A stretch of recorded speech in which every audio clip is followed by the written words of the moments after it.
পর্বতে গিয়ে বাস করতে। এদিকে 6 দিন পরে সুমন্ত্র সারথি অযোধ্যায় ফিরে এসে রাজা দশরথের চরণে জানাচ্ছে সাবস্তি প্রণাম। রাজা দশরথ সুমন্ত্র সারথিকে জড়িয়ে ধরে বলছে, ওরে সুমন্ত্র, বল রে সুমন্ত্র, আমার যে প্রাণে রামকে আমি এক দণ্ড না দেখে থাকতে পারি না,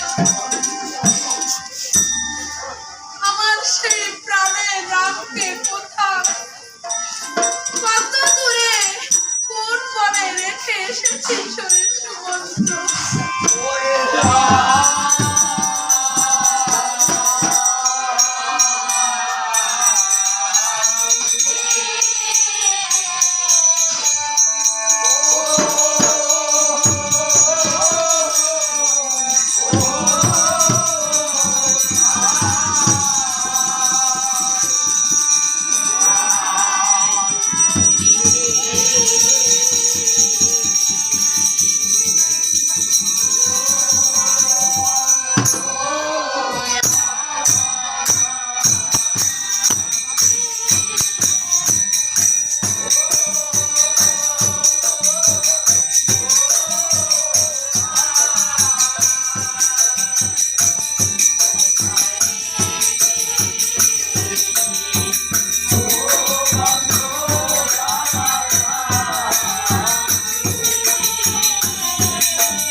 সুমন্ত্রকে জড়িয়ে ধরে বলছে, ওরে জানো না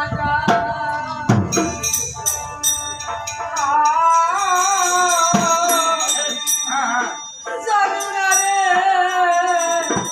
সুমন্ত্র,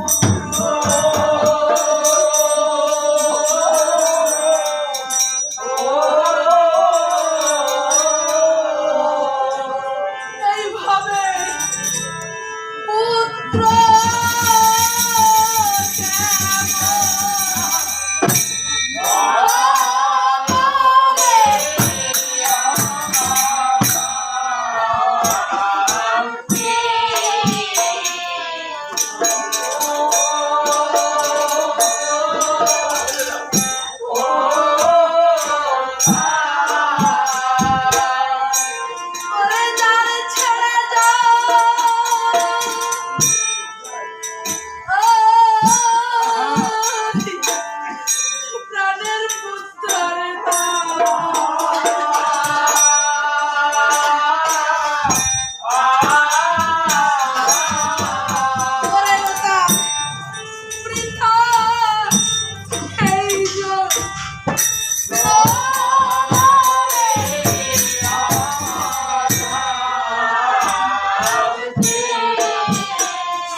রাজা দশরথ কৌশল্যাকে বলছে, কৌশল্যা,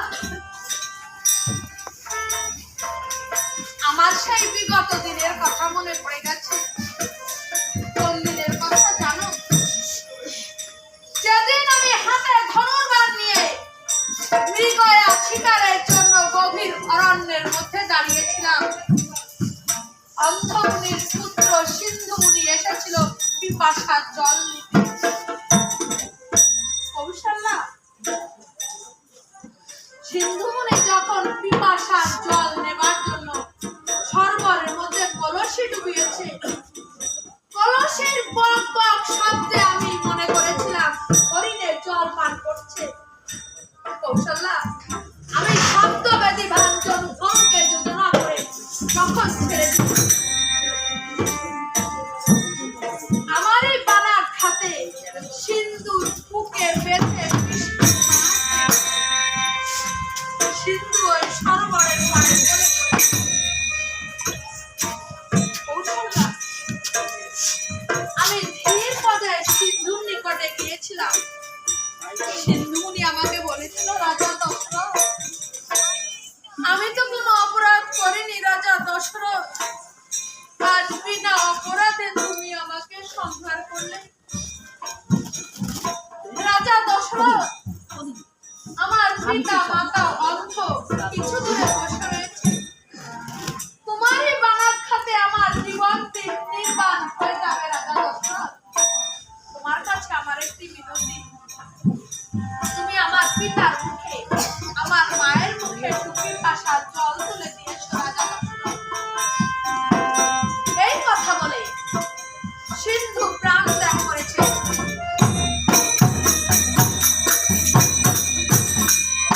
কৌশল্যা, আমি তখন সিন্ধু মুনিকে স্কন্ধে নিয়ে ধীর পদে যাত্রা করেছিলাম।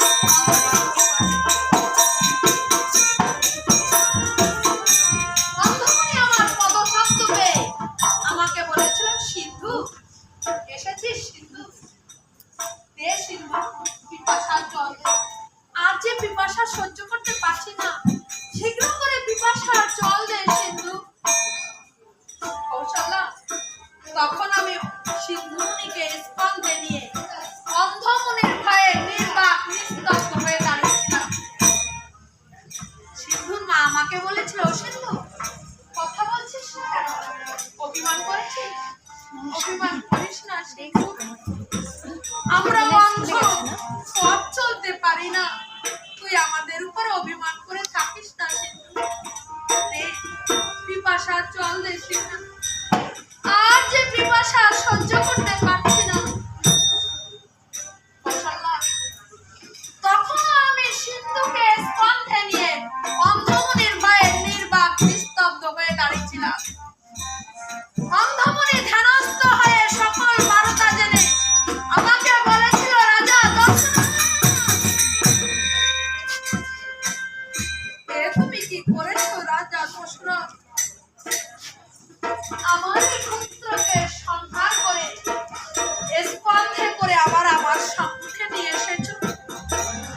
রাজা দশরথ, তুমি তো জানো না যে পিতামাতার সন্তান অবেলায় অকালে চলে যায়, সেই পিতার মনে, সেই মায়ের মনে যে কি